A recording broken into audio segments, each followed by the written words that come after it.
제가 영국에 간 적이 있었는데요. 참 놀랐습니다. 놀란 것이 뭐냐면 대도시에 있을 때 주변에서도 그랬지만 중소도시를 갔을 때 저를 초청하셨던 분들이 숙소를 정해주셨는데 너무 오래된 건물이라 깜짝 놀랐어요. 제가 잤던 호텔이 한 400년 이상 묵었던 호텔인데 정말 참 오래됐구나. 물론 침실에 들어가니까 침실이 좀 작았습니다. 침대에서 삐져나와서 샤워장 들어가고 나면 나머지는 뭐 공간이 그렇게 많지 않았습니다. 옛날에 짓다 보니까 아마 열광비나 그런 걸 생각을 해서 작게 지었던 것 같습니다. 고도 좀 낮고. 근데 잠자는데 아무 불편한 건 없었어요. 오히려 아늑하게 느껴졌어요. 그러면서 그 방에서 수백 년간 자고 갔던 사람들도 세대를 거쳐 생각할 수 있었고, 그러나 또 현대식으로 페인트도 하고 깨끗하게 해놔서 참 편하고 안락한 밤을 보냈던 기억이 납니다. 진짜 놀란 건 아침에 아래층에 내려와서 아침밥을 먹으러 다이닝홀에 들어갔는데, 다이닝홀이 좀 고가 조금 그래도 그 중에 높았는데 다이닝홀 가운데를 뚫고 지나간 대들보의 사이즈였습니다. 큰 통목을 갖다 건물 전체를 지나가게 하고 그걸 깎아서 볼을 세웠습니다. 그리고 지붕을 올린 것이죠. 너무 정말 튼튼해 보이게 만들었는데 오랫동안 거기다가 뭐 바니스 같은 걸 발라가지고 정말 골동품의 그 향취가 묻어나오면서도 튼튼해 보였습니다. 저를 서빙하던 웨이트레스한테 물어봤습니다. 제 대들보가 몇 년쯤 됐습니까? 그러니까 집 나이하고 같습니다. 450년 되었습니다. 그러니까 집에 대단히 관심이 생겼어요. 아침밥을 먹고 나서 밖에 나와서 집 지붕을 보니까 의외로 집이 초가집이었습니다. 지붕에는 왕골대 같은 걸 엮어서 좀 두껍습니다. 다 씌우는 카테지였습니다.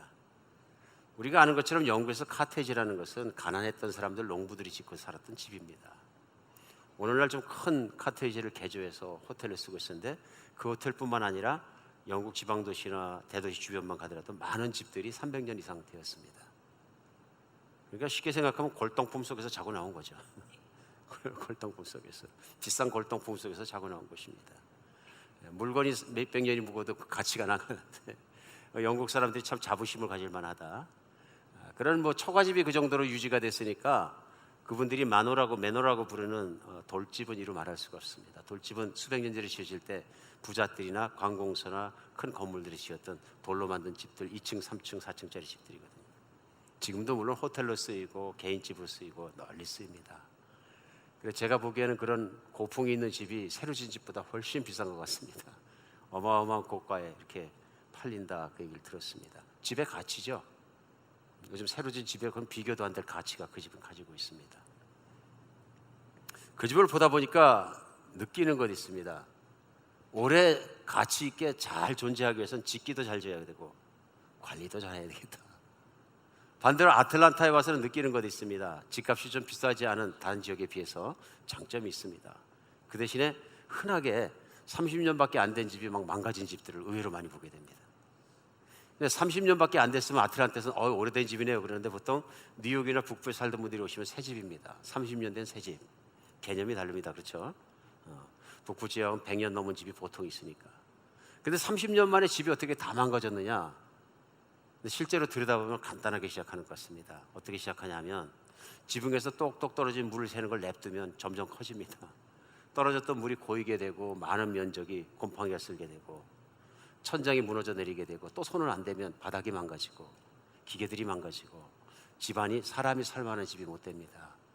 한 1, 2년 그냥 방관하게 되면 그 집은 사람이 살 수 없는 집이 되기 때문에 시장에 쓰레기 같은 값으로 나올 때도 있는 것 같습니다. 저는 인생도 마찬가지라는 생각을 해보게 되었습니다. 인생도 인생을 어떻게 짓느냐에 따라 또 인생도 어떻게 관리하기에 따라 가치가 달라진다. 분명히 달라진다 하는 얘기입니다. 그래서 우리 집을 망가뜨리고 집을 또 잘 지키는 것과 같은 방법으로 우리가 집을 망가뜨리기 위해서는 막 망치를 들고 가서 집을 때려부시고 그럴 필요 없습니다. 관리하지 말고 냅두면 언젠가 망가집니다. 그렇죠? 마찬가지죠.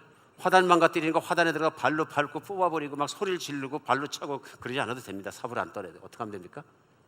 냅두면 1년이면 망가집니다. 꽃도 심고 이쁘고 단장했던 화단이 1년만 놔두면 잡초가 무릎팍 이상 차이고요. 화단이 차라리 그 자리에 없었던 게 더 깨끗하겠다는 생각이 들 만큼 집이 지저분해 보입니다. 경험하십니까? 인생을 망가뜨리는 길도 쉽습니다. 냅두면 망가집니다. 세상이 흘러가는 대로, 내 욕심이 시키는 대로, 내 느낌이 시키는 대로 따라가고 냅두면 인생은 망가지는 것 같습니다. 하나님께서는 하나님의 자녀들이 건강하게 인생을 살기를 원하십니다. 성경의 내용은 하나님이 자녀를 사랑하셔서 그 자녀들이 이 땅을 살아가는 동안에 건강하게 정말로 틈실이 살아갈 수 있도록 말씀을 주셨습니다. 그렇기 때문에 우리가 성경의 진리의 말씀에 뿌리를 받고 인생을 관리하지 않으면 여러분과 제 인생도 엉망이 된다. 오늘 신약 성경도 그렇습니다. 신약 성경은 많은 부분이 서신입니다. 그 서신을 보낸 사람들은 대개 누구냐 하면요, 사도들입니다. 사도들은 어떤 사람들이었냐면 하나님의 복음을 가지고 가는 지역마다 복음을 전하는 사람들이었습니다. 복음을 전하니까 믿는 사람들이 생기게 됐고요, 믿는 사람들이 함께 살아가는 공동체가 교회입니다. 그래서 신약에 있는 서신서들은 다 교회에 보내진 편지들입니다. 오늘 본문은 특별히 사도 바울이 에베소 지역에 가서 말씀을 전하고 교회가 세워졌습니다. 아마 하나님의 감동 가운데 어떤 지역에 있는 교회보다도 에베소 교회에 오랫동안 목회를 하였습니다. 성경 내용에 가면 3년 이상을 사도 바울은 그 교회 목회자가 되어 그 말씀을 가르치고 교회를 이렇게 세웠습니다. 다른 곳에 복음을 전해야 되기 때문에 떠나가고 나서도 마음속에 있었고요, 끊임없이 목양을 합니다. 오늘 서신은 사도 바울이 정말로 복음을 전하다가 노막 감옥에 갇혀 있을 때에도 에베소 교회가 그의 심장에 있었던 것을 드러내줍니다. 그래, 에베소를 읽다 보면은 사도 바울이 얼마나 목양자로서 교회를 열심히 섬겼고 사랑하는가 하는 것이 여실히 드러납니다. 그러면서 오늘 특별히 여러분과 제가 읽은 본문 에베소 2장 10절로부터 마지막 22절까지 말씀에는 하나님의 마음을 받던 성령의 충만함 가운데서 사도 바울이 에베소 교회가 얼마나 잘 되기를 원했는지를 느낄 수 있습니다. 특별히 에베소 교회 안에 포함되는 에베소 교인들이 어떻게 건강한 인생을 살면서 건강한 교회를 세워가는 일을 할 수 있는가에 대해서 최소한 저는 3가지 정도는 분명하게 건강한 인생을 사는 기초를 제공해 주고 있다고 믿습니다. 그래서 오늘 말씀이 오늘날 읽는 우리에게도 에베소 교인뿐만 아니라 동일하게 우리 인생을 건강하게 살아갈 수 있는 기초돌 3개를 놓아주시는 시간이 됐으면 좋겠다는 바람이 있습니다. 오늘 첫 번째, 사도 바울이 에베소 교인들에게 보내는 이 서신 속에 나와 있는 2장 10절로부터 시작한 말씀은 우리가 건강하고 후회 없고 가치 있는 인생을 살기 위해서 첫 번째 기초돌을 설명합니다. 그것은 건강한 자아상입니다. 자아상이라는 건 뭐냐면요, 지금이라도 이제 제가 여러분에게 질문 드릴 수 있죠. 당신은 누구십니까? Who are you? 하고 물어보는 것입니다. 답변이 나옵니다. 그렇죠? 금방 답변이 나옵니다. 아마 제가 당신은 누구십니까? 하고 물어보면 답변이 있으실 겁니다. 그 답변이 내가 생각하는 내 자아상입니다. 근데 많은 분들이 금방 생각하고 답변하면 어떻게 답변하시냐면 나는 선생입니다. 나는 교사입니다. 나는 사업가입니다. 나는 직장인입니다. 나는 자영업하는 사람입니다. 나는 군인입니다. 최근에는 어떤 직업이 나와요? 나는 은퇴한 사람입니다. 금방 나옵니다. 안 그러면 나는 한국 어디 출신입니다. 부산 출신입니다. 나는 한국 무슨 학교 출신입니다. 나오죠? 우리 자신이 생각할 수 있는 그런 답변들이 불쑥불쑥 나올 수 있습니다. 그것이 뭐냐면 내가 생각하는 나의 정체성입니다. 사람은 자기가 누구라고 믿는 대로 삽니다. 그렇죠? 내가 정확하게 누구라고 믿는 대로 삽니다. 우리 그 말씀 생각해보면서 오늘 본문을 또 생각해보지 않을 수가 없습니다. 아마 에베소 교회 안에는 정체성의 혼란의 문제가 있었고 더 크게 생길 수도 있다는 우려가 사도 바울의 마음속에 있었던 것 같습니다.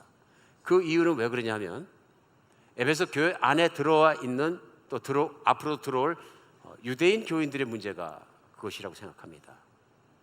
유대 출신 교인들이 특별히 예루살렘이나 들어오면서 그들에게 일어난 문제가 뭐냐면 예수님만 믿는다고 되는 것이 아니라 우리처럼 할례를 받아야 된다. 그리고 유대인은 선민이다. 이방인과는 다른 사람들이다 하는 생각을 가지고 있는 교회 안에 들어온 사람들이 있었다 하는 얘기입니다. 이런 사람들이 와서 유대인은 특별하다, 또 유대인에겐 절기가 있고 할례가 있고 하나님의 백성이라고 하기 위해서 확인의 몸이 가지고 있다, 이런 것들을 얘기하니까 이방인이었던 에베소 교인들은 여러 가지 반응이 나오겠지만 그 중에 일부는 부럽다. 하나님을 모를 때는 유대인이 아무것도 아닌 걸로 생각했는데 그 사람들이 하나님의 선택된 백성이라는 흔적을 태어나서 8일 만에 몸에 가지고 있고 할례를 받았다는 것은 특별한 선택받은 민족들이라 하는 것에 대한 부러움이 있을 수 있다. 반대로 있을 수 있어요. 반대는 뭡니까? 유대인이면 다냐? 그래 유대인을 막 무시하고 멸시하고 예수를 죽인 자들, 반대의 반응을 보일 수도 있습니다. 그러니까 내가 유대인이냐 이방인이냐는 그 정체성을 어느 민족이냐를 통해서 교회 안에 분란을 일으킬 수가 있었고 아마도 그 분란이 이미 일어나고 있었다. 그래서 오늘 편지에 쓰면서 유대인과 이방인을 하나 되게 하신 건 예수 그리스도이시고 그분의 보혈이다 하는 것을 강조하는 것을 볼 수 있습니다. 실제로 짧은 역사를 뒤돌아보더라도 사회가 또는 나라가 사람들에게 잘못된 정체성을 주입시키려고 노력했던 일들이 많이 있습니다. 쉽게 생각하면 36년간 일제강점기에 조선에 들어온 일본 사람들은 조선 사람들이 가지고 있는 주체성을, 조선 사람들이 가지고 있는 민족성을 말살하는 데 심혈을 기울였습니다. 그래서 심혈을 기울인 건 문화 말살 정책입니다. 언어를 못 쓰게 하고요, 한국어 못 쓰게 하고 일본어 쓰게 하고요, 그렇죠? 일본 문화를 지키게 하고 일본 법을 따르게 하고 일본 교육만 받게 한 것입니다. 무슨 얘기입니까? 일본식으로 생각하고 일본식으로 살게 하겠다. 그러면서 정체성을 넣어준 것이 뭐냐? 황국 시민이죠. 일본 사람은 최고 시민이고요, 두 번째 시민이 한국 사람, 세 번째는 뭐 예를 들면 말레이시아 사람, 네 번째는 미개국에 사는 사람, 이런 식으로 계단을 놓아버리면 설득력이 나오기 시작합니다. 조선보다 일본이 잘 살지 않느냐? 조선보다 일본이 앞섰지 않느냐? 그러니까 일본은 1등이고 조선은 황국이다, 2등이다. 그래서 조선 사람들에게 2등 국민의 자부심을 심어주고 때에 따라서는 열등감을 심어주고 그것이 그들의 정체성이 되게 해서 조선을 다스리려고 한 것이죠. 그것을 강제로 주입시킨 것입니다. 제가 듣기로는 저희 아버지 세대만 해도 일본 사람들이 다스리는 학교를 다녔는데 학교에 가서 한국말 하면은 벌을 많이 받았다, 맞기도 하고, 그리고 일본말을 쓸 수밖에 없었다. 이게 뭐냐면 주입시키는 거죠. 그런가 하면 미국 땅도 마찬가지입니다. 정치적인 요인도 있고 사회적인, 특별히 미국 땅 같은 경우는 사회적인 요인이 있어요. 여러분과 제가 살고 있는 이 아틀란타 땅은 5, 60년 전만 해도 노예 출신과 지주 출신이 첨예하게 대립하고 있는 것에 가장 핵심 지역이었습니다. 쉽게 설명하면 남군의 핵심 지역이었습니다. 지금도 스톤 마운틴 가면 큰 돌에 큼지막하게 리 장군과 남군 장군들의 일행들이 영웅처럼 새겨져 있는 것이에요. 그러니까 불과 5, 60년만 해도 이 땅 가운데 버스를 타면은 유색인종은 앞자리에 앉을 수 없고 맨 뒤에 바가 쳐 있는데 그 뒤에만 앉을 수 있었다. 화장실 가도 유색인종만 쓰는 화장실 칸을 따로 써야 했고 모든 것에 분리되어 있었다. 그래서 잠깐만 역사를 훑어봐도 불과 그 시대에 얼마 되지 않았지만 민주주의가 있는 미국에서도 메리에타 같은 경우에는 한 흑인 형제가 백인 자매를 사랑하고 서로 사랑했다는 이유로 밤늦게 횃불을 든 사람들이 돌대같이 모여가지고 메리에타 동네 가장 큰 나무 밑에 와서 그 형제를 목매달라 밤에 죽였던 그 사진과 장면이 그대로 자랑스럽게 나와 있던 것이 어쩌면 여러분과 저희가 살고 있는 애틀란타입니다.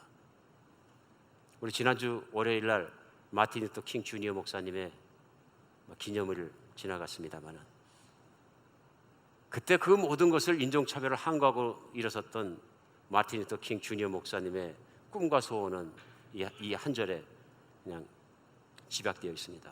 언젠가는 조지의 붉은 언덕 위에 예전에 노예였던 부모와 자식과 그 노예의 주인이었던 부모와 자식들이 형제의 식탁에 함께 둘러앉는 날이 오리라는 꿈입니다. 언젠가는 불의와 억압의 열기에 신음하던 저 황폐한 미시시피가 자유와 평등의 오아시스가 될 것이라는 꿈입니다. 나의 내 자녀들이 피부색이 아니라 인격에 따라 평가받는 그런 나라에 살게 되는 날이 오리라는 꿈입니다. 요즘 우리 이민 와서 초등학교 보내면서 핍박받을 거라고 생각하고 막 보냅니다. 불과 얼마 전에는 학교에 가면 당연히 소외되고 핍박을 받아야 했었다. 이것이 마틴 루터 킹 주니어 목사님의 꿈이었다. 내 자녀들이 백인의 아이들과 같이 아래 위 없이 살 수 있는 것. 언젠가는 조지아의 붉은 언덕 하니까 생각나지 않습니까? 조지아의 땅은 다 빨간 흙입니다. 조지아의 땅을 공유하고 사는 사람으로서, 하나님 아래 같은 자녀로서 평등하게 사는 그날을 꿈꿉니다. 한때는 그것이 꿈이었습니다. 무슨 얘기냐면요, 한때는 조지아 애틀랜타에 살고 있는 사회적인 한 무리가 다른 무리에게 정체성을 혼란스럽게 만들고 강요하는 시점이 있었다는 얘기입니다. 여러 가지 이유로 사회가 우리에게 잘못된 정체성을 강요할 때도 있고, 그렇죠? 어떤 그룹의 또 정치적인 목적을 따라 잘못된 정체성을 강요할 때도 있습니다. 큰 문제를 일으킵니다. 오늘날 진짜 큰 문제는 뭘까요? 지금은 뭐 노예 시대도 아니고 제국주의 시대도 아니고, 그렇죠? 공산주의가 밀고 들어와서 막 그런 때도 아닌 것 같습니다. 그런데 지금은 더 무서운 정체성의 혼란이 있습니다. 그것이 뭐냐 하면 세상적인 혼란입니다. 돈이 있으면, 직위가 높으면, 잘생겼으면 인간의 가치가 높다고 생각하는 세상적인 설득력입니다. 그렇게 나도 모르는 사이에 세상을 살아가면서 정체성의 혼란을 겪습니다. 나는 돈이 없기 때문에 비천하다. 나는 잘나지 못했기 때문에 왕따 당해도 괜찮다. 뭐 여러 가지 생각이 있을 수 있습니다. 일제 36년간 강점기도 마찬가지입니다. 정체성의 혼란이 오니까 어떻게 되냐면요, 조선에 살던 많은 사람들은 그래 어차피 조선은 망했고 회복될 능력도 없고 일본을 보니까 너무 힘이 세니까 여기에 잘 사는 것이 우리가 잘 판단하는 것이다 해서 아예 일본화에 자청하고 나선 사람들이 있습니다. 오늘날 우리는 그런 사람들을 향해서 매국노다 뭐 별 얘기를 다 합니다만은 실제로 아주 많은 사람이 그렇게 했습니다. 어쩌다 생각해보면 참 부끄러운 일이지만 대한민국에 있는 정통 교단이라고 하는 장로계 거의 모든 교단 다가 일본 황제에게 신사창배하는 것이 맞다고 결의하고 교단에서 다 발표를 했습니다. 지극히 소수만 반대를 했고, 반대하는 목회자 교회는 교단에서 축출되었습니다. 훨씬 많은 사람들이 설득당했다, 심지어는 교회까지 설득당했다 하는 걸 보아서 우리가 쉽게 매국노하고 얘기하지만 매국노가 너무너무 많았지 않았을까 생각해 볼 수 있다는 얘기입니다. 정체성의 혼란이 일어난 것입니다. 일제강점기가 아니라도 오늘날 세상을 살아가는 저희들의 마음속에 혹시 세상이 말하고 있는 정체성이 나의 정체성이 되지 않았는가 생각해 봐야 합니다. 혹시 세상이 말하는 정체성 때문에, 잘못된 정체성 때문에 교회 안에 들어와서 내가 그것을 또 기대하고 생각하고 바라지 않는가? 교회는 이런 곳입니다. 오늘 본문에 나와 있는 것입니다. 어떤 곳입니까? 19절에 나와 있습니다. 그러므로 이제부터는 너희는 외인이 아니요 나그네도 아니요 오직 성도들과 동일한 시민이요 하나님의 권속이라. 이것이 에베소 교인에게 말하고 싶었던 사도 바울이 말하는 그들의 정체성이에요. 이제는 유대인이기 때문이 아니라 이제는 하나님의 자녀가 되었기 때문에, 그리스도 예수로 말미암아 피로 말미암아 깨끗한 사람에서 하나님의 자녀가 되었기 때문에 이제는 하나님의 자녀로서 살아가는 그 정체성이 우리에겐 가장 중요한 것이라는 걸 일깨우고 있는 것입니다. 왜요? 유대인들이 들어와서 혼란하게 만들 수 있으니까요. 혼란하게 하고 있으니까요. 이제는 유대인이 문제가 아니라 이방인이 문제가 아니라 그리스도께서 이 둘을 하나가 되게 하셨다, 그런 얘기입니다. 이 본문 잘못 해석하면 이 둘을 이상하게 해석하는데요, 저는 분명히 이 얘기라고 믿습니다. 그래, 이 둘을 가깝게도 하시고 이방인과 유대인을 관계없이 하시고 이제 그리스도 예수 밑에서 하나님의 가족이 되게 하시는데, 가족이란 정체성을 갖고 살아야 한다. 오늘날 우리가 인생을 살아가면서도 마찬가지인 것 같습니다. 세상에서 내가 하는 일이 대통령이라 할지라도 교회에 와서는 누구입니까? 하나님 밑에 있는 하나님의 가족입니다. 하나님의 자녀일 뿐입니다. 내가 대통령이기 때문에 집안에 가서 내가 대통령 행사를 한다 그러면 한 가지는 잘할 수 있습니다. 가정에서 권위를 가지고 가정을 지킬 수 있는 거, 다스릴 수 있는 거. 못하는 거 있습니다. 대통령이기 때문에 자식을 키울 때 자식을 사랑으로 키우는 것은 정말 얼마나 힘들겠습니까? 그러니까 내 정체성이 그렇게 되어 있으면 교회에 들어와서 혼란스러울 수 있다, 그런 얘기입니다. 내가 세상에서는 그 큰 그룹 회사의 CEO이기 때문에 교회에 왔는데, 교회에 와서 내가 계속 CEO의 대접을 받아야 된다고 기대하고 있다면, 그런 대접을 받지 못하면 대접받는 교회로 물론 찾아가면 되겠지만은 교회 안에서 문제를 일으키게 됩니다. 유대인들이 그랬다는 얘기입니다. 나는 유대인이기 때문에 한 수 위에다, 그런 얘기. 그렇죠? 위험한 생각이다, 그런 얘기. 교회를 세우는 게 아니라 교회를 아프게 하고 위험하게 할 수 있다, 힘들게 할 수 있다. 오늘 세상을 살아가면서 우리는 알게 모르게 세상에 설득당합니다. 얼마나 많은 설득당하는지 모릅니다. 나는 가난하기 때문에, 못생기기 때문에, 많이 배우지 못하기 때문에, 그렇기 때문에 나는 가치가 없다고 생각할 때가 얼마나 많습니까? 우리 지난주에도 에베소 2장 초반부 말씀을 통해서 같이 나누었습니다. 허물과 죄로 말미암아 죽은 우리를 예수 그리스도께 살리셨도다. 나의 존재 가치와 정체성은 하나님께서 나를 위해 얼마를 지불하셨느냐에 따른 거죠. 하나님께서 나를 위해 무엇을 하고 어떻게 하셨느냐 하는 것입니다. 나는 예수님의 생명이 십자가에 못 박히고 그 피를 흘리고 돌아가시고 나서야 나는 하나님 안에 자녀가 되었다는 정체성을 분명히 갖는 여러분과 제가 됐으면 좋겠습니다. 보석은 어떤 하도 보석입니다. 보석의 특징이 뭐냐? 그 가치가 소멸하지 않는 데 있는 거예요. 그러니까 쉽게 생각하면 제 주먹만한 다이아몬드가 있다고 생각을 해봐요. 이렇게 큰 게 뭐 어디 있는지 모르겠습니다. 가치를 뭐 매길 수가 있나? 부르는 게 값이죠. 근데 그때 잘못하다가 그만 가지고 있는 사람이 오물에 빠뜨렸어요. 디테일한 설명은 하지 않겠습니다. 그럼 여러분 한번 생각해 보십시다. 주먹만한 다이아가 그냥 오물에 푹 빠졌는데 더러우니까 번쩍번쩍 하시겠습니까? 아무나 가져라 그러면? 아마 저희 중에 대다수는 그런 거 관계없이 어떤 종류의 오물에서 두 손 팍 집어넣어서 확 끄집어낼 것이에요. 내가 먼저. 안 그렇습니까? 몇십 명 있는데 만약에 빠졌는데 아무나 가져라, 더러우니까 안 갖는다, 그럼 어떻게 됩니까? 아이고 난리 날 겁니다. 온몸에 오물을 튀기는 싸움을 하더라도 내가 꼭 쥐고 만다. 평생에 모을 수 있는 제일 큰 돈인데. 왜 그렇습니까? 아무리 더러운 곳에 빠졌어도 다이아몬드는 다이아몬드입니다. 아무리 못 살아도, 아무리 못나 보여도, 아무리 내가 못 배웠어도, 아무리 세상에 무시당해도 나는 하나님의 자녀입니다. 이거 흔들리면 인생 건강하게 못 산다, 그런 얘기입니다. 못 산다. 그러니까 교회에서까지도 바른 정체성과 복음 안의 바른 정체성을 갖지 못해서 교회를 막 들럭날럭하는 것은 정말로 큰일 날 일이다 하는 것입니다. 뿐만 아니라 왜 내가 사회적인 신분을 가지고 교회에 들어가서 기를 죽든지 피해야 되는지 이런 일이 생기느냐, 말도 안 되는 얘기다. 왜 유대인이기 때문에 교회에 들어와서 거들먹거리느냐, 그런 얘기입니다. 그러니까 또 따라가는 사람들은 뭐냐, 사도 바울이 애통하는 겁니다. 예수 그리스도가 그래서 피 흘려 돌아가시지 않았느냐. 오늘 세상을 살아가면서 세상에 있는 정체성을 따라가지 않는 여러분과 제가 됐으면 좋겠습니다. 우리 세상에서 사업하다가 실패하거나 시험 봐서 떨어지면 실패자라고 낙인 찍어버립니다. 여러분, 하나님의 자녀는 실패자가 없습니다. 하나님께서 그를 먹이시고 하나님께서 그를 존귀하게 하시고 하나님께서 그를 존귀하게 영원히 바쳐서 가실 텐데, 시험 한번 잘못 봤다고, 사업 한번 실패했다고, 직장에서 한번 해고당했다고 망가진 인생은 아니다 하는 얘기입니다. 건강한 인생 살기 위해서는 정체성이 먼저입니다. 건강한 내가 누구냐에 대한 답변, 나는 하나님께서 핏값을 지으시고 예수님을 정말로 십자가에 못 박히시기까지 사랑하시고 태어나신 하나님의 자녀입니다.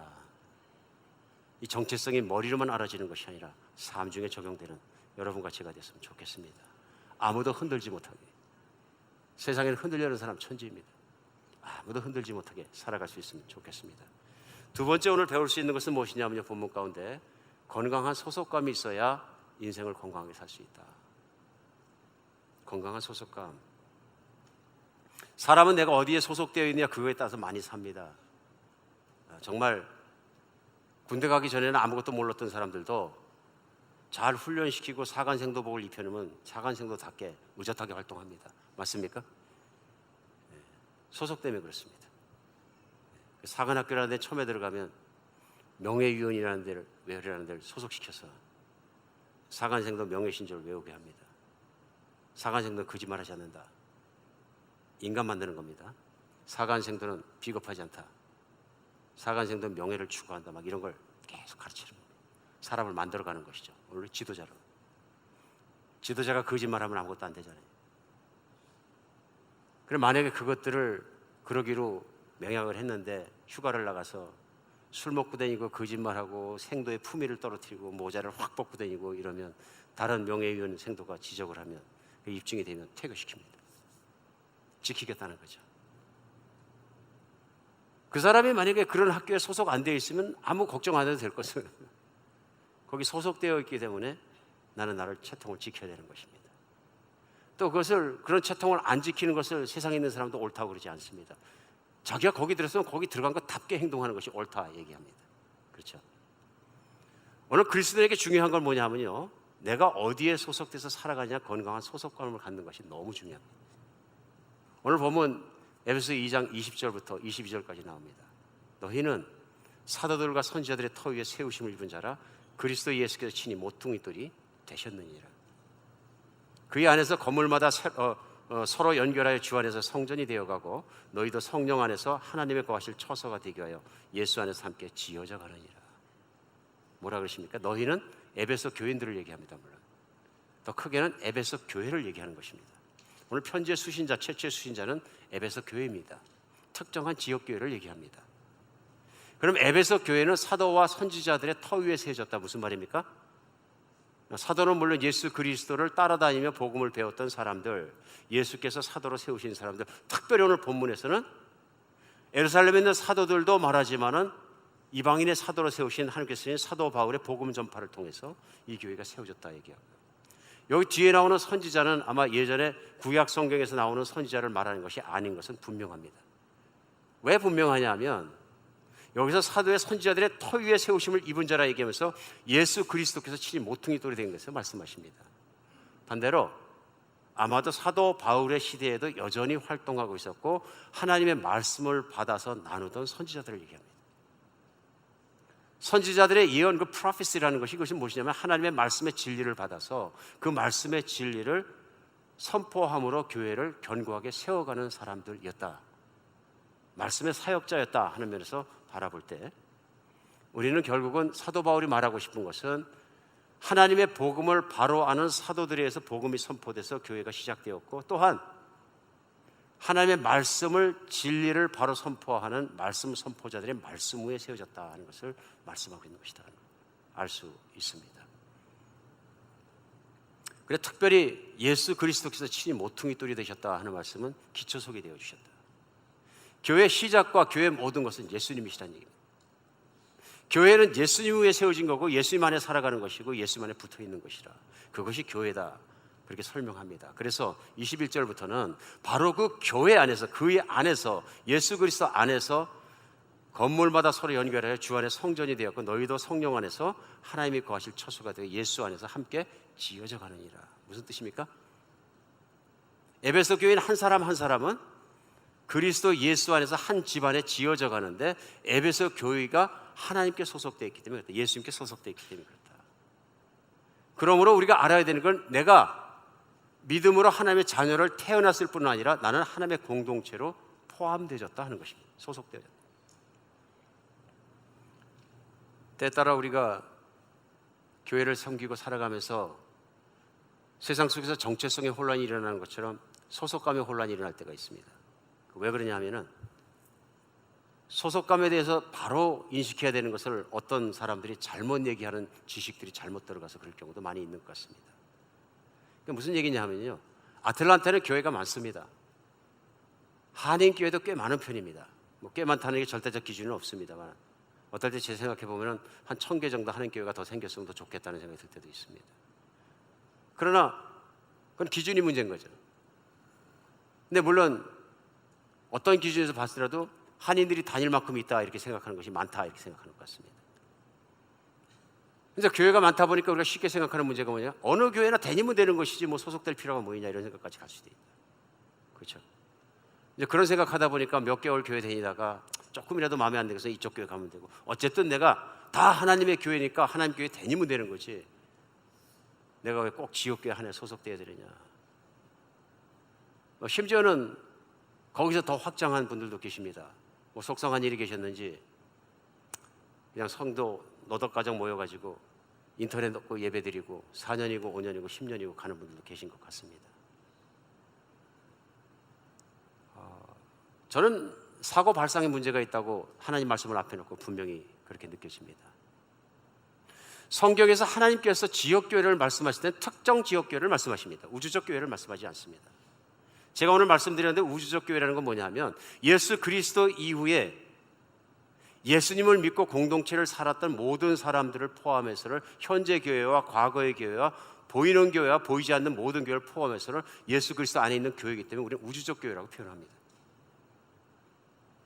그런데 성경이 말씀하시는 교회는 구체적인 지역교회를 얘기합니다. 오늘도 편지는 구체적으로 에베소에 있었던 에베소에 있는 모이는 공동체 지역교회에 대해 특정 교회에 대해서 말씀하시는 것입니다. 믿으십니까? 마찬가지입니다. 예수님께서 교회를 얼마나 중요시하는 것은 요한계시록 1장에서 3장 보면 클리어하게 나옵니다. 요한계시록 1장에서 3장 속에 그 교회에 대한 지명과 그 교회에 대한 이름들이 나오고 구체적인 사람들 이름까지 나옵니다. 그런데 그 교회에 대해서 평가하시고 격려하시고 견책하십니다. 내용도 구체적입니다. 무슨 말씀입니까? 예수님의 어마어마한 관심이 실제로 존재하는 지역의 공동체 교회에 있다, 가지고 계시다. 바로 그 지역 공동체 지역 교회가 무엇이냐면 예수님의 집이고 예수님의 최고의 관심을 받고 있다는 증거들입니다. 오늘 신약 성경은 구체적으로 존재했던 그런 교회들의 번졌던 편지들인데 우리가 교회관을 개인적으로 나만 신앙생활 잘한다는 개인주의나 개인 영성으로 흘러가 버리면 나중에는 어디까지 가냐면 무교회주의가 나옵니다. 그리고 요즘에 풍미하는 게 뭐냐면요, 교회 안 가도 집에서 인터넷으로 이번 주에 최고의 예배를 드리는 교회에서 예배드리면서 그 은혜로운 찬양 따라서 그냥 뜨거워지고 성령 충만해지고 그 은혜로운 말씀 들어가지고 내가 충만해지고 다음 주에 또 조금 식상하면 다른 교회 거 또 틀어서 들으면 되고 필요하면 또 감동 오는 대로 또 성령이 감동하신 거니까 헌금하면 인터넷으로 하면 되는 거고 뭐 이렇게 생각하는 분도 많이 계신 것 같습니다. 성경은 그렇게 말씀하지 않습니다. 소속교회가 필요합니다. 많은 착각을 일으키는 것 중에 하나가 또 선교 활동인 것 같습니다. 저는 선교를 공격하는 건 아닙니다. 그러나 선교 활동을 하다 보니까 내가 하는 건 사역이 교회로 착각하는 경우도 많이 있습니다. 사역과 공동체는 다른 것입니다. 엄청나게 차이가 있는 것입니다. 그래서 제가 잘 아는 전 세계에 수만 명 있는 선교단체에서도 가끔 그런 착각들을 많이 합니다.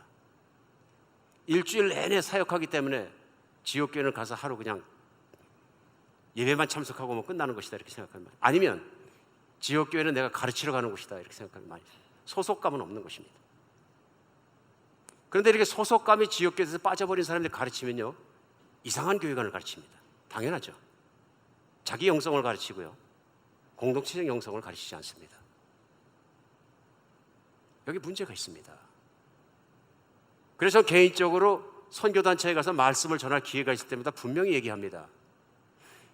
성경은 계속해서 지역교회의 중요성에 대해 말씀하시고 하나님 그 지역교회를 통해서 복음을 전하시고 선포해 나가시고 확장시키는 하나님의 나라를 이뤄나가는 핵심이 지역교회인데 선교단체는 지역교회보다 한순 없다는 식으로 생각을 한다면 영적인 교만이다. 선교단체는 지역교회가 어느 한 특정한 영역에 재구시를 못할 때 잠시 한 역사 속에 쓰려고 사용하시는 하나님의 크러치다, 목발이다. 실제 그렇습니다. 1960년대 이전에는 한국 교회도 그렇고 미국 교회도 그렇고 전 세계에 있는 교회들이 많이 생각했던 게 뭐냐면 선교의 문을 닫은 사고방식이 선교사가 되기 위해서는 신학교 나와야 되고 목사 안수 받아야 되고 그만한 자질을 준비할 때까지는 나갈 수 없다. 그래 오대인 받은 자만 선교를 나갈 수 있기 때문에 선교사 숫자가 지극히 적었습니다. 1960, 70년대를 지나가면 선교는 성경에 보니까 평신도도 할 수 있고 누구나 할 수 있다. 하는 확장의 영역을 열어간 것들이 선교단체였습니다. 그러다 보니까 교회에서는 안 되는데 그 선교단체에 들어가면 은혜도 받고 단기 선교도 갔다 오고 2, 3주 선교 갔다 오니까 눈도 열리게 되고 더 뜨거워지게 되고 그런 것들을 교회가 보면서 교회에 전파되기 시작한 거죠. 60, 70, 80, 90, 2000년도, 2010년도까지 지나면서 무슨 현상이 일어났냐면 제가 볼 때는 이제는 선교단체보다 로컬 교회가 단기 선교 아웃리치를 더 잘합니다. 무슨 얘기입니까? 선교단체의 역할이 끝났다는 얘기입니다. 지금. 그것이 제가 선교단체에서 전하는 내용입니다. 이제는 선교단체는 크러치였었기 때문에 목발을 버릴 때가 됐다 그런 얘기예요. 지역교회도 단기 선교할 줄 알고 선교를 직접 참여하는 것 도전하고 실제 포뮬레이트하고 할 줄 알게 됐다 그런 얘기입니다. 그럼 선교단체는 지역교회가 아직도 못하고 있는 걸 찾아야 된다. 그것이 뭡니까? 장기적 헌신입니다. 희생하지 않고 들어갈 수 없는 미전도 종족에 있는 것을 뚫고 들어가는 힘입니다. 지역교회가 아직도 하지 못하는 그것을 선교단체가 그럼 크러치가 돼서 대신해 주는 것이 맞는데, 지금도 교회에 들어와서 선교단체가 할 일은 뭐 제자훈련을 하고 그냥 단기 선교를 통해서 보내고 그것만이 하는 일이라고 생각한다면, 이미 60년 70년 전부터 해서 이미 그로잉 돼 있는 걸 갖다 일하면 선교단체가 존립이 잘 안 된다. 그 얘기합니다. 요즘 영성이 나빠져 갖고 교회에 들어가서 단기 선교를 훈련하면 안 된다. 그게 아니고요. 설득력을 잃은 겁니다. 이제 오늘 뭐 장황할까 봐 더 이상 얘기를 못 나누겠습니다만은, 소속감에 대한 문제는 굉장히 중요한 것입니다. 사도 바울 같은 거장도 자기가 안디옥 교회에 소속되어 있는 걸 분명히 알고 선교행이 끝날 때마다 가서 선교 보고합니다. 굉장히 중요한 소속의식입니다. 여러분과 저도 하나님 안에 카운팅되고 하나님의 평가할 때 교회를 섬긴 교회 섬김의 소속 속에서 하나님을 뵙게 된다는 것을 기억하고, 교회를 건강하게 섬기는 것이 얼마나 중요한 것인지를 아는 여러분과 제가 됐으면 좋겠습니다. 오늘 마지막이, 건강한 인생관 갖지 않으면 인생은 망가집니다. 두 번째, 건강한 소속감이 있어야 합니다. 교회 아무렇게나 생각하고 하다 보면 하나님의 뜻과 정면 대결할 때가 있을 것입니다. 마지막으로 세 번째는 뭐냐면 건강한 인생관이 있어야 합니다. 제일 첫 번째 질문은 당신은 누구십니까? 하는 확답입니다. 두 번째는 당신은 어디 소속입니까? 하는 것입니다. 세 번째는 당신은 무엇을 위해 사십니까? 하는 목적에 대한 질문입니다. 오늘 본문 10절에 우리는 그가 만드신 바라 그리스도 예수 안에서 선한 일을 위하여 지으심을 받은 자니 이 일은 하나님의 전에 예비하사 우리로 그 가운데 행하게 하려 하심이라. 하나님은 우리를 구원하시되 우리를 선한 목적으로 살도록 구원하셨습니다. 그 선한 목적이 무엇일까요? 하나님의 선은 예수 그리스도로 말미암아 이 땅 가운데 그분의 통치하심과 그분의 나라를 이루어가게 하십니다. 하나님의 나라를 이 땅 가운데 구현하게 하는데 중심적 축에서 쓰임받고 그 모든 복음을 가지고 있는 것이 교회입니다. 교회입니다. 그래서 우리는 살아가면서 내가 소속감을 가지고 있는 것뿐만 아니라 인생을 내가 지금부터 무엇을 위해 살아야 되는가 분명히 가지고 있어요. 당신은 무엇을 위해 살아가십니까? 하는 그 질문을 받으면 우리한테 답변이 있습니다. 그게 나의 인생입니다. 세상 사람들이 다 사는 대로 냅두고 그냥 흘러가는 대로 살지 뭐 하시면 망가지는 화단 망가지는 집이 되는 것입니다. 그러나 여기에 대한 답변이 확실히 해야 되는 것입니다. 한비전 교회가 지난 10년간 지어오면서 아틀란타의 변천을 좀 보게 되는 것 같습니다. 10년이니까. 예전에 아틀란타에 오실 때 어떤 삶의 어퍼튜니티를 찾아오신 분들이 참 많이 계시던 것 같아요. 대화를 나누다 보면 사업 한번 하려고 왔습니다. 뭐 하러 왔습니다. 직장 구하러 왔습니다. 많이 계셨어요. 요즘 오신 분들이 저희 교회만 그런 게 아니라 많은 분들이 은퇴하러 왔습니다. 참 좋은 일인 것 같아요. 무슨 얘기입니까? 한국 사람들이 살기 좋으시다는 얘기거든요. 그렇죠? 연세 드신 분 살기 좋은 것이 아니라 많은 사람들이 살기 좋다는 얘기입니다.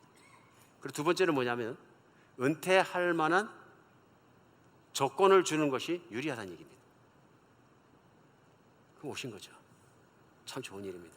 환영할 만한 일이고요.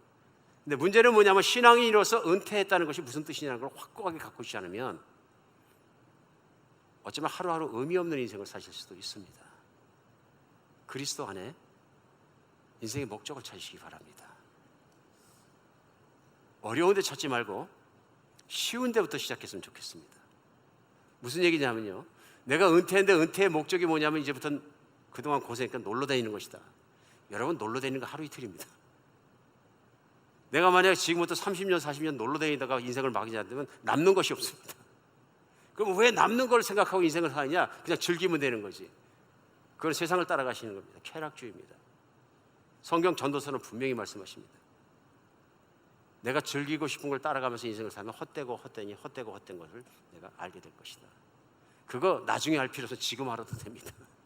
남는 게 없으면 삶에 의미가 없다는 얘기입니다. 인간은 공기처럼 의미가 없는 존재가 아닙니다. 하나님이 생명을 바꾸시기까지 소중하게 생긴 가치 있는 인간입니다. 믿음이 없는 분, 오늘 말씀을 받아들일 만한 믿음이 없는 분에게는 세 번째 이 문제도 이해가 안 가실지 모릅니다. 그러나 내가 믿음이 있다면, 정체성에 확신이 있다면, 소속감을 갖게 되었다면 이제는 목적을 바로 세워야 합니다. 그 목적 없이 살아가는 인생, 뭐 많이 살면 뭐 하겠습니까? 그렇지 않습니까? 아주 쉬운 것부터 시작하고 작은 것부터 시작해야 되는 것 같습니다. 하나님의 교회를 섬기십시오. 이거 남습니다. 쉬운 것부터 작은 것부터 할 수 있는 것부터 들어가 섬기기 시작하십시오. 이거 남습니다. 정말입니다. 그러니까 오늘 본문 말씀도 선한 일을 위하여 우리를 구원했다고 10절에 말씀하시면서 끊임없이 오늘 21절까지는 교회에 대해서 말씀하시는 것입니다. 건강한 목적관, 건강한 인생관, 정말 달라지게 합니다. 물론 세상에서 사업에 성공하고 뭐 이름이 있어지고 다 하는 것 의미가 없다고 얘기하지 않겠습니다. 그러나 하나님 안에 그것을 어떻게 쓰고 카운트 되냐 하는 것이 중요합니다. 교회에서부터 시작하십시오. 오늘 여러분 주보를 보시면 여기에 조금 종이 남는 걸 가지고 만드셔서 조그만하고 어줍지 않게 생긴 1인 1사역 신청서 하는 거 있습니다. 종이는 보기에 우습게 보일지 모릅니다. 그러나 하나님이 관심이 있다는 걸 믿으시기 바랍니다. 여기다 내가 1인 1사역에 체크할 때마다 그 사역이 어마어마한 스킬을 요구하지 않는 것들도 많이 있습니다. 뭐 시설관리팀 이름은 멋있습니다만은 실제 뭐 하는 겁니까? 교회 청소하고 교회 부서지는데 노가다 하자는 얘기입니다. 세우자는 얘기입니다. 전기등 갈고 청소하자는 얘기입니다. 주차관리팀 멋있습니다. 뭐 하자는 얘기예요? 교인 들어올 때 인사 잘하자 그런 얘기입니다. 이게 뭐 하루에 방언 6시간 2시간씩 기도를 갖다가 1000일 동안 해야지 이루어지는 사역입니까? 그러나 중요한 일입니다. 하나님의 몸을 세우고 있다는 것입니다. 성가대 뭐 파바로티 같은 사람만 들어가는 곳입니까? 우리는 다 노래할 수 있습니다. 할 수 있다는 얘기입니다. 배워가면서 할 수 있고 소리를 냈으니까 할 수 있고 기쁨이 있으면 할 수 있다는 얘기입니다. 체크하시기 바랍니다. 올해는 그냥 내가 은퇴했으니까 그냥 이렇게 살아간다 아니고, 그냥 내가 밥 먹기 위해 살다가 주일만 교회 다니는 구경꾼도 아니고, 나는 한배전교회 소속된다. 난 내 정체성 확실히 뿌리놓고 살겠다. 그리고 나는 분명히 이렇게 섬기겠다 하는 내 자리를 찾으시기 바랍니다. 최소한 교회를 섬기는 1인 1사역에 한 곳에 책박스는 체크하시기 바랍니다. 그래서 목적을 가지고 섬김을 하면서 살아보시기 바랍니다. 오늘 본문 내용이 그 내용입니다. 우리는 하나님 안에서 지어져 가고 있는 것입니다. 내가 지어지는데 내가 구경꾼이 되어버리면 어떻게 되겠습니까? 오늘까지 혹시라도 구경꾼을 살아왔더라도 털어보시기 바랍니다. 한비전교회는 하나님의 교회, 나의 교회이다. 한비전교회는 내가 소속된 곳이다. 한비전교회는 내가 섬김으로 인생을 살아가야 될 나의 목적이다. 바르게 세우고 살아갔으면 좋겠습니다. 선교도 마찬가지죠. 한비전교회에서 선교를 시작하셨으면 나는 한비전교회를 섬기고 한비전교회 선교를 섬기는 한비전교회입니다 하는 마음을 가지고 끊임없이 선교할 수 있고, 또한 그런 선교사들과 파송한 선교사들 우리가 또 그렇게 사랑하고 섬겨갈 수 있는 교회가 되었으면 좋겠습니다. 전도도 마찬가지고요. 교회는 우리가 소속되는 것이고 우리가 섬기는 것입니다. 구경하는 것도 아니고 맛보는 것도 아닙니다. 그런 생각이 듭니다. 교회에 소속될 수 없으면 비판하고 난리칠 거 없습니다. 소속될 교회를 찾아야 되는 것입니다. 그리고 소속돼야 합니다. 그리고 소속돼서 열심히 섬기는 사람은 디스커리지 시켜서는 안 됩니다. 그건 사람 무시하는 일이고 하나님의 뜻을 무시하는 무서운 일입니다. 우리 정말로 하나님에 대한 애착이 교회에 대한 애착과 섬기는 데 대한 애착으로 드러나는 2018년이 되기를 간절히 바랍니다. 기도하겠습니다.